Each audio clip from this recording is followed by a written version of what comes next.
برزخ کا مفہوم، سجین سے لے کر علیین تک مکان اور موت سے لے کر حشر تک زمان کے مجموعہ کو برزخ کہتے ہیں۔ سجین 7 زمینوں سے نیچے جگہ کا نام ہے، علیین 7 آسمانوں سے اوپر جگہ کا نام ہے۔ تو 7 زمینوں سے نیچے سجین، 7 آسمانوں سے اوپر علیین، یہ درمیان کی ساری جگہ مکان۔ موت کے بعد سے لے کر حشر تک کا جو وقت ہے یہ زمان، جب یہ دو چیزیں جمع ہوتی ہیں اسے کہتے ہیں برزخ۔ سجین سے علیین تک کا مکان اور موت سے لے کے حشر تک کا زمان، جب دو چیزیں ملتی ہیں تو پھر اس کو برزخ کہتے ہیں۔ یہ معنی سمجھ آ گیا تو نظریہ سمجھ آئے گا، عقیدہ سمجھ آئے گا، اشکالات ختم ہو جائیں گے۔ برزخ میں عذاب ہو رہا ہے کس کو؟ فرعون کو۔ لوگ کہتے ہیں فرعون تو اسی زمین پر ہے، اس کی تو قبر ہے ہی نہیں۔ ہم نے بتایا کہ قبر کہتے ہیں جہاں میت یا میت کے جزا وہی قبر ہے، گڑھا ضروری نہیں۔ برزخ کا عذاب کیسے ہے؟ برزخ تو بعد میں تمہارے سامنے ہے۔ سجین سے لے کر علیین تک کا مکان، یہ ساری جگہ، فرعون اس کے اندر ایسے باہر تو نہیں نکلا، تو یہ اس کے لیے برزخ ہے۔ اب دیکھو ہم اسی زمین پر ہیں، اور کتنے لوگ جو دفن ہو کے زمین پر نہیں، زمین پر ان کی میت کو رکھ دیا جاتا ہے، اور دفن بھی ہے تو اسی زمین کے اندر ہے نا، کسی اور جگہ پہ تو نہیں ہے۔ ایک شخص قبر میں دفن ہوتا ہے اور بظاہر سطح عرض سے وہ 3 فٹ نیچے ہے، 4 فٹ نیچے ہے، اور ایک شخص بیسمنٹ کے اندر رہتا ہے، تہ خانہ اور بیسمنٹ وہ 10 میٹر نیچے ہے۔ کہاں کہ بیسمنٹ کی 5 منزلیں ہوتی ہیں نیچے کی جانب، اور نیچے کی جانب 5 اس کے طبقات ہوتے ہیں۔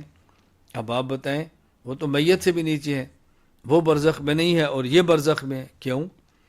اس لیے یہ شخص جس کی سانس چل رہی ہے، اس کا بھی زمانہ شروع نہیں ہوا، زمانہ موت کے بعد کا ہو۔ ہم یہاں اسی زمین پر ہیں، ہمیں مکان تو ملا ہے سجین سے علیین تک، ابھی زمان نہیں ملا جو موت سے حشر تک ہے۔ اور جو فوت ہو گیا اس کو مکان بھی مل گیا اور زمان بھی مل گیا۔ تو برزخ نام ہے سجین سے لے کر علیین تک کے مکان کا، اور موت سے لے کر حشر تک کے زمان کا۔ دو چیزیں ملیں تو پھر کہتے ہیں یہ برزخ ہے، پردہ ہے۔ اب یہ پردے میں چلا گیا، اب اس سے ہونے والے حالات ہمیں نظر نہیں آئیں گے۔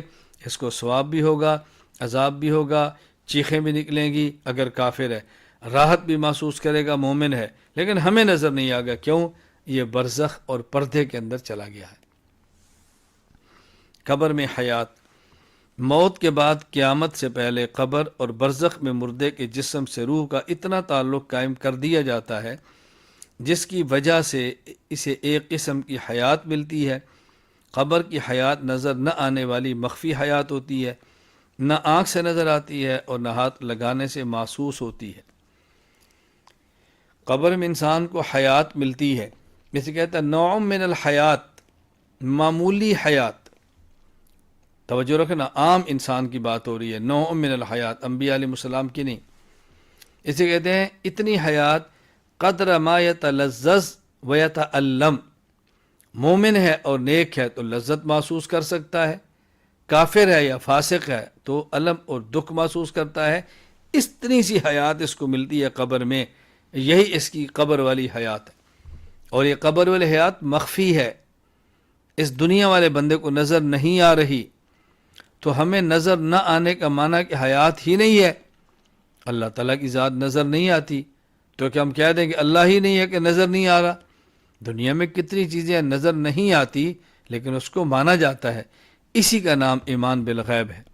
نظر نہ آئے پھر بھی مانے، ایمان بالغیب۔ محسوس نہ ہو تب بھی مانے، ایمان بالغیب۔ سمجھ نہ آئے تب بھی مانے، ایمان بالغیب ہے۔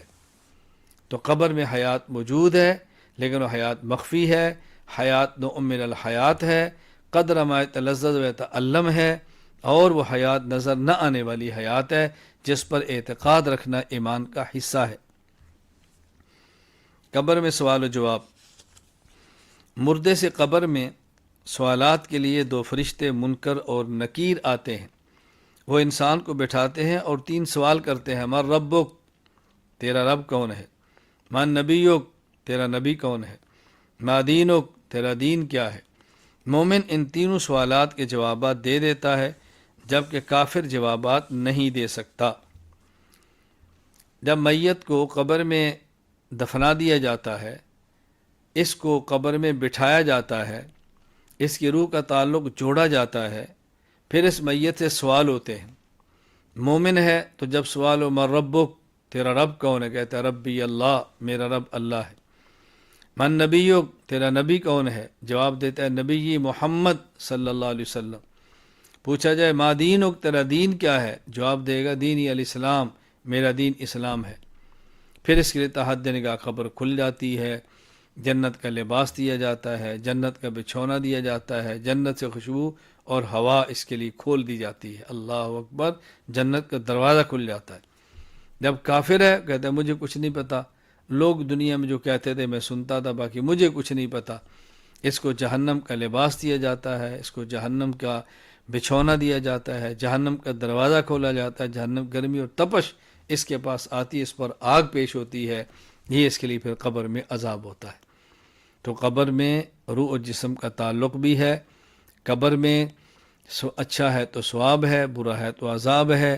قبر میں زندگی ہے، قبر میں حیات ہے، اس بات کو ماننا ایمان کا حصہ ہے۔ قبر میں سوال و جواب۔ مردے سے قبر میں تین سوالات کے لیے دو فرشتے منکر اور نکیر آتے ہیں۔ وہ انسان کو بٹھاتے ہیں اور تین سوال کرتے ہیں، من ربک، تیرا رب کون ہے، من نبیک، تیرا نبی کون ہے، ما دینک، تیرا دین کیا ہے۔ مومن ان تینوں سوالات کے جواب دے دیتا ہے، جبکہ کافر جوابات نہیں دے سکتا۔ قبر جہاں میت یا میت کے اجزاء ہوں اور سجین سے لے کر علیین تک مکان اور موت سے لے کر حشر تک کا زمان برزخ میں ہو، اس کی روح لٹائی جاتی ہے، اس کو بٹھایا جاتا ہے اور اس سے تین سوالات کیے جاتے ہیں۔ تیرا رب کون ہے، مومنت کہتا ہے ربی اللہ، میرا رب اللہ ہے۔ تیرا نبی کون ہے، مومنت کہتا ہے نبی محمد صلی اللہ علیہ وسلم، میرے نبی حضرت محمد ہیں۔ ما دینک، مومن تو کہتا ہے دین یعنی اسلام، میرا دین اسلام ہے۔ کافر ہے تو کہتا ہے مجھے کچھ نہیں پتا، لا ادری، میں نہیں جانتا۔ اقول کما یقول الناس، بس لوگ دنیا میں کہتے تھے میں بھی سنتا تھا، باقی مجھے نہیں پتا اللہ کون ہے، مجھے نہیں پتا میرا نبی کون ہے، مجھے نہیں پتا میرا دین کیا ہے۔ یہ کافر کہتا ہے۔ یہ ذہن نشین فرما لیں کہ جو قبر میں سوالات ہوتے ہیں اس کے لیے الفاظ یہ ہیں، اور بعض احادیث میں دوسرے الفاظ بھی آئے ہیں، ما تقول فی ھذا الرجل محمد صلی اللہ علیہ وسلم، یہ الفاظ بھی آئے ہیں، اور نبی محمد بھی آیا ہے، اور کہیں خاتم النبیین کا لفظ بھی آیا ہے، کئی الفاظ اور بھی آئے ہیں، لیکن ان سب کا خلاصہ اور بنیاد یہی تین سوال ہیں، تیرا رب کون ہے، تیرا نبی کون ہے، تیرا دین کیا ہے۔ یہ اعتقاد رکھنا ضروری ہے کہ قبر میں حیات بھی ہوتی ہے اگرچہ مخفی ہو، قبر میں سوال و جواب بھی ہوتا ہے اگرچہ باہر والوں کو نظر نہ آئے، قبر میں منکر اور نکیر دو فرشتے بھی آتے ہیں اگرچہ ہم اس کو محسوس نہ کریں، باہر سے نہ سن سکیں، لیکن قبر برحق ہے، قبر کے سوالات برحق ہیں، ملائکہ کا آنا برحق ہے، اور سوال و جواب برحق ہیں، ثواب و عذاب برحق ہے۔ قبر میں ثواب و عذاب، جو انسان ان تین سوالات کے جواب دیتا ہے اس کو قبر میں سکون و آرام ملتا ہے، اسے جنت کا لباس، جنت کا بستر دیا جاتا ہے، اس کے لیے جنت کی کھڑکی کھول دی جاتی ہے جس سے جنت کی خوشبو اور ٹھنڈی ہوا اس کی قبر میں پہنچتی رہتی ہے، اس کی قبر کو تحد نگاہ وسیع کر دیا جاتا ہے، اور اس کی قبر کو جنت کا باغ بنا دیا جاتا ہے، اور جو ان تین سوالوں کے جواب نہیں دیتا اس کی قبر کو اس کے لیے تنگ کر دیا جاتا ہے، اسے جہنم کا لباس پہنایا جاتا ہے، جہنم کا بستر دیا جاتا ہے، اس کی قبر کی طرف جہنم کی کھڑکی کھول دی جاتی ہے جس سے جہنم کی تپش اور جہنم کا دھواں آتا رہتا ہے۔ دیکھو ہم بتا چکے ہیں کہ قبر موت سے حشر تک برزخ، اس میں سوال اور جواب اجمالی ہیں، یہ قیامت صغریٰ ہے۔ ثواب اور عذاب بھی اجمالی ہے۔ یہاں جنت میں داخل نہیں کیا جاتا، جنت کی کھڑکی کھول لیتے ہیں، فیاتی ہے من طیبہا و روحہا، جنت کی خوشبو اور ہوا آتی ہے۔ جہنم میں داخل نہیں کیا جاتا اگر کافر ہے، جہنم کی کھڑکی اور دروازہ کھولا جاتا ہے، فیاتی ہے من سمومہا، وہاں جہنم کی لو اور گرم ہوا وہاں پہ آتی ہے۔ یہ دیکھتا ہے کہ میں نے بالآخر اس میں جانا ہے۔ مومن ہے تو خوشیاں محسوس کرتا ہے کہ جنت میں جانا ہے، کافر ہے تو دکھ محسوس کرتا ہے کہ میں نے جہنم کے عذاب کے اندر جانا ہے۔ تو قبر میں ثواب و عذاب برحق ہے، قبر میں ثواب و عذاب برحق ہے، قبر میں ثواب و عذاب برحق ہے۔ ایصال ثواب، انسان عمل کر کے اجر خود لے تو اسے ثواب کہتے ہیں، اور عمل کر کے اس کا اجر کسی اور کو دے تو اسے ایصال ثواب کہتے ہیں۔ اہل السنت والجماع کے ہاں ثواب اور ایصال ثواب دونوں برحق ہیں۔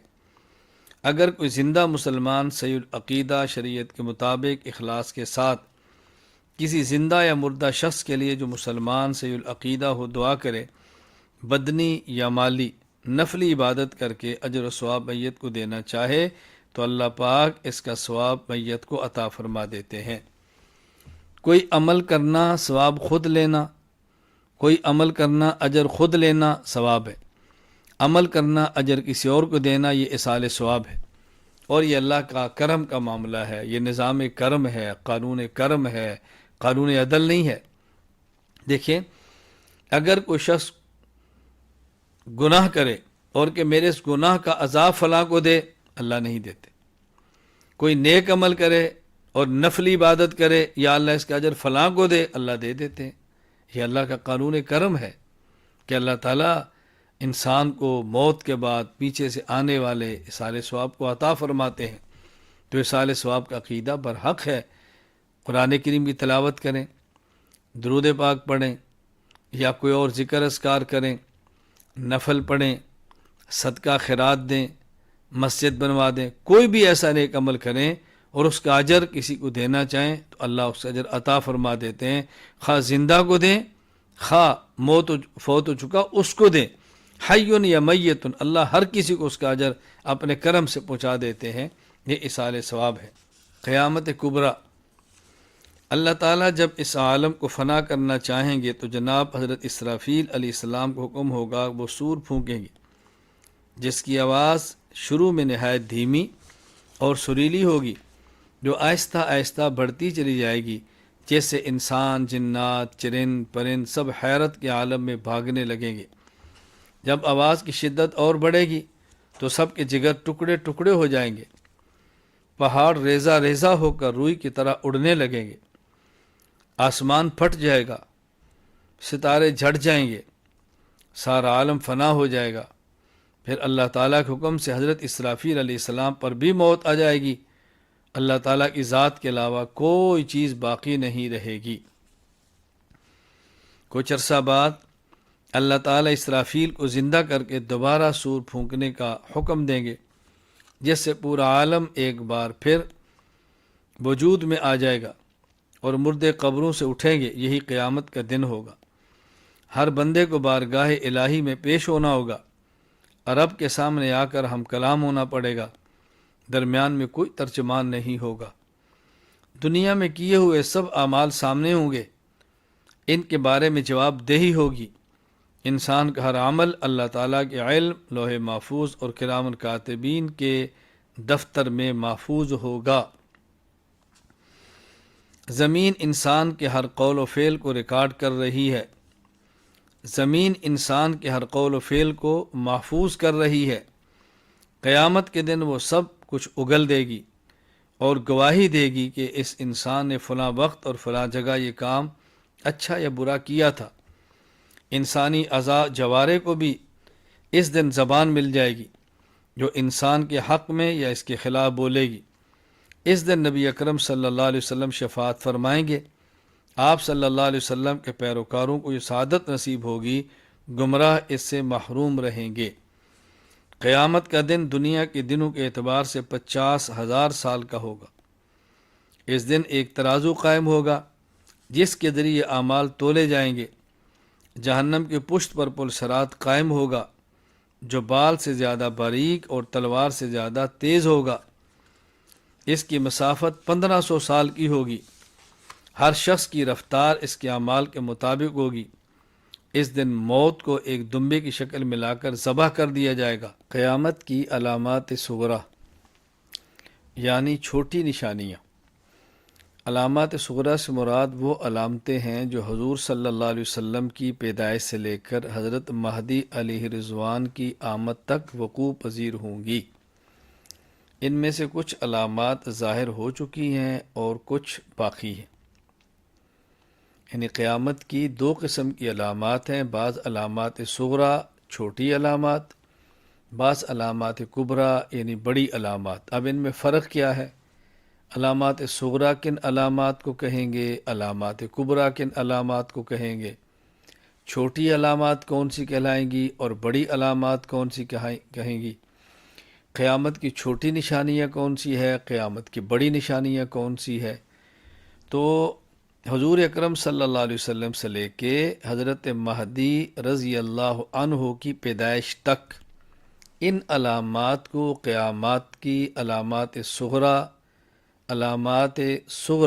چھوٹی علامات اور چھوٹی نشانیاں کہتے ہیں، اور حضرت مہدی کے آنے سے لے کر اگلی ساری علامات یہ سب قیامت کی علامات کبریٰ، بڑی علامات اور قیامت کی بڑی نشانیاں ہیں۔ یہ بات ذہن نشین فرما لیں کہ حضور اکرم صلی اللہ علیہ وسلم کی پیدائش مبارک، رسول اکرم صلی اللہ علیہ وسلم کا وجود مبارک کائنات کی سب سے بڑی نعمت ہے، کائنات کی سب سے بڑی نعمت ہے۔ کہیں اس غلط فہمی میں نہ رہنا کہ ہم اس کو چھوٹی نشانی کہہ رہے ہیں تو الیاذ باللہ حضور اکرم صلی اللہ علیہ وسلم کی شان اقدس میں ہم کو بات کہنا چاہ رہے ہیں۔ خدا نہ کرے، اللہ نہ کرے۔ بتانا یہ مقصود ہے کہ جب ہم کہتے ہیں قیامت کی چھوٹی نشانی یا بڑی نشانی، اس کا مطلب کیا ہے؟ وجود اطہر آپ کا بہت بڑی اللہ کی نعمت ہے، لیکن آپ کے وجود اطہر کے بعد قیامت نے آنا ہے۔ جس طرح آپ نے ارشاد فرمایا کہ میں اور قیامت اس طرح ہے، اس طرح کا معنی کہ میرے بعد اب کوئی اور نبی پیدا نہیں ہوگا، میں آخری نبی ہوں، میرے بعد قیامت ہی آنی ہے۔ یہ بات اچھی طرح ذہن نشین فرما لیں۔ نمبر 1، چرواہے اور کم درجے کے لوگ فخر و نمود کے طور پر اونچی اونچی عمارتیں بنائیں گے، یعنی لوگ اپنی ذات کے اعتبار سے چھوٹے ہوں گے، پیشے کے اعتبار سے چھوٹے ہوں گے، اور کسی وجہ سے پیسہ ہاتھ آ جائے گا، وہ اقوام میں اور قوموں میں اور لوگوں میں چھوٹے درجے کے لوگ شمار ہوتے ہوں گے، لیکن پیسہ ہاتھ میں آئے گا تو بڑی بڑی عمارتیں بنائیں گے۔ نمبر 2، ظلم و ستم عام ہوگا، ظلم و ستم عام ہوگا، ظلم بہت ہوگا، کوئی روکنے والا بھی نہیں ہوگا۔ نمبر 3، شرم و حیا اٹھ جائے گا، بے حیائی عام ہوگی، بے شرمی عام ہوگی، آنکھوں میں حیا نہیں ہوگا، زبان پہ حیا نہیں ہوگا، معاشرے میں شرم و حیا اٹھنی شروع ہو جائے گی۔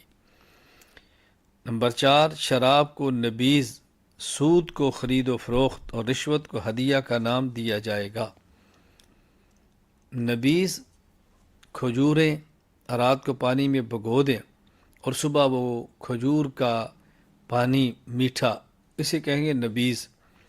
تو لوگ کہیں گے بھی جس طرح کھجور کو آپ میٹھا کر لیتے، کھجور کے پانی کو آپ نے پی لیا ہے، کھجور بھگوئی ہے اور مٹھاس آ گئی ہے، یہی شراب ہے، اور شراب کوئی نئی چیز تو نہیں ہے، الیاذ باللہ۔ تو یوں شراب کو نبیذ تمر کہہ دیا جائے گا۔ اور سود کو لوگ خرید و فروخت کہیں گے کہ جس طرح آپ کوئی اور چیز بیچتے ہیں اور منافع کماتے ہیں، تو ہم نے پیسے کے بدلے میں، روپے کے بدلے میں، ڈالر کے بدلے میں، سونے کے بدلے میں لیا ہے، تو اگر اس میں اونچ نیچ ہوگی تو کیا ہے؟ یہ بھی تو ایک تجارت ہی ہے، الیاذ باللہ۔ اور رشوت کو ہدیہ کا نام دیں گے، یعنی ایک ناجائز کام کرائیں گے اور اس پر رشوت دیں گے، اور یا جائز کام ہوگا لیکن دینے والا مجبور ہوگا، اس کے بعد اس کا کام نہیں ہوگا تو کہیں جی ہمارے تو صاحب ہدیہ رکھ لیں، تو ہوگا رشوت اور لوگ اس کو ہدیہ کہیں گے۔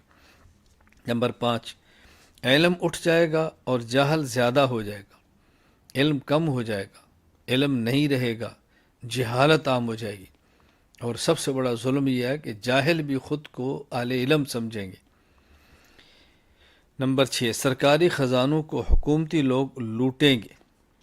کوئی اسمبلی میں ہے، صوبائی اسمبلی میں، قومی اسمبلی میں، سینٹ میں ہے، یا جو بھی اپنے عہدے کا ناجائز استعمال کریں گے۔ اس سے مراد صرف اسمبلی اور سینٹ کے لوگ نہیں ہیں، کوئی بھی شخص جو حکومت کا عہدیدار ہے تو حکومتی اموال کو اس عہدے کی بنیاد پہ ہڑپ کریں گے۔